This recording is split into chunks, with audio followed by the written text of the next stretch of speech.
Hello everyone, my name is Renu. आज से मैं आपको हिंदी से इंग्लिश सिखाने की क्लासेस शुरू कर रही हूँ। तो हिंदी से इंग्लिश सिखाने की मेरी पहली क्लास में आप सभी का स्वागत है।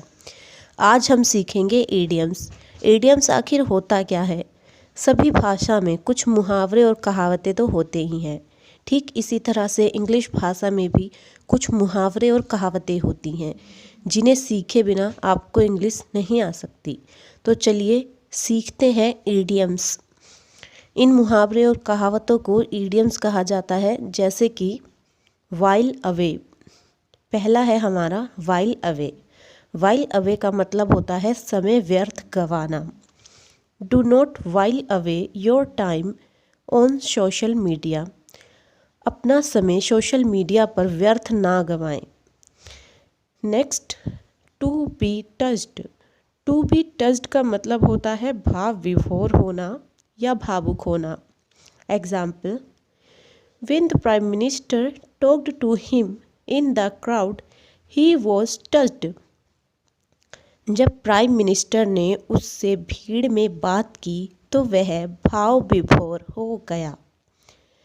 हमारा नेक्स्ट इडियम है चिकन हार्टेड। चिकन हार्टेड का मतलब होता है डरपोक। Example, although he is careful of enemies a lot, but he is not chicken hearted। हालांकि वह अपने दुश्मनों से सतर्क रहता है पर वह डरपोक नहीं है। नेक्स्ट इडियम है हमारा great cry and little bull. इसका मतलब होता है ऊंची दुकान फीके पकवान। चलिए एग्जाम्पल देख लेते हैं। After a lot of calls to that hotel, receptionist attended only one. The hotel is like great cry and little bull। उस होटल में बहुत सारे कॉल्स करने के बाद भी रिसेप्शनिस्ट ने केवल एक ही कॉल का जवाब दिया। ये होटल तो ऐसा ही है जैसे ऊंची दुकान फीके पकवान। हमारा नेक्स्ट इडियम है a drop in the ocean. इसका हिंदी में मतलब होता है ऊँट के मुंह में जीरा। एग्जाम्पल से समझते हैं। Whatever you give to the beggar, it is like a drop in the ocean। आप जो कुछ भी भिखारी को देते हैं वह ऊँट के मुंह में जीरा समान होता है। हमारा नेक्स्ट इडियम है डायमंड्स कट डायमंड्स। इसका हिंदी में मतलब होता है लोहे को लोहा काटता है। एग्जाम्पल से समझते हैं। You need some word players to reply to word play of opposition. After all diamonds cut diamonds. You know, तुम्हें विरोधियों की वकालत का जवाब देने के लिए वकीलों की ही आवश्यकता होगी। आखिरकार लोहे को लोहा काटता है। हमारा नेक्स्ट इडियम है टू गो इन वेन। इसका मतलब होता है खोदा पहाड़ निकला चूहा। सीधे शब्दों में समझें तो किसी की मेहनत बर्बाद हो जाने पर ये मुहावरा प्रयोग में लाया जा सकता है।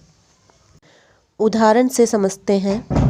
दे created whole the building but their effort went in vain as they came to know that the land was planned for a road. वे पूरी बिल्डिंग बना चुके थे परंतु उनका सारा प्रयास खराब हो गया जब उन्हें यह पता चला कि इस जमीन पर सड़क निर्माण की योजना बन चुकी है। हमारा नेक्स्ट इडियम है a day after the fair. इसका हिंदी में मतलब होता है ब्याह के बाद बारात आना। सीधे शब्दों में समझे तो इसका मतलब होता है देरी हो जाना। एग्जाम्पल से समझते हैं। They created an electronic system to control the crowd, but it was supplied a day after the fair। उन्होंने भीड़ का नियंत्रण करने के लिए एक इलेक्ट्रॉनिक सिस्टम बनाया था, पर यह तो ऐसे काम कर रहा है जैसे ब्याह पाछे बारात या ब्याह के बाद बारात। Next, burnt child dreads the fire. दूध का जला छाछ भी फूंक फूंक कर पीता है। We did not ask the injured players to play in the difficult situation because a burnt child dreads the fire। हमने घायल खिलाड़ियों को कठिन परिस्थितियों में खेलने के लिए नहीं कहा, क्योंकि दूध का जला छाछ भी फूंक फूंक कर पीता है। नेक्स्ट